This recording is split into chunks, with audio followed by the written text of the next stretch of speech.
You how to easily create a bag mockup in Blender. Press Shift A and create a cube.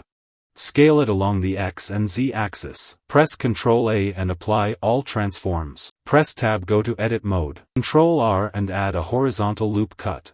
Ctrl R and add a vertical loop cut. Ctrl B and bevel the line. Delete the top faces.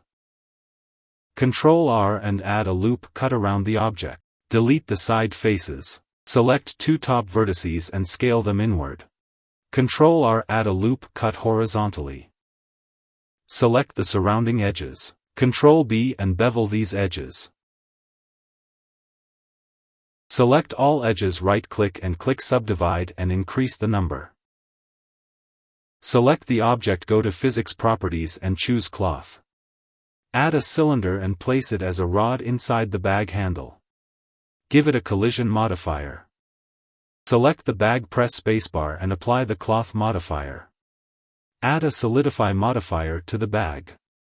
Then add a subdivision surface modifier. Press spacebar again and apply the modifier again. By increasing the quality step number, the changes will be applied with more details. And enjoy it.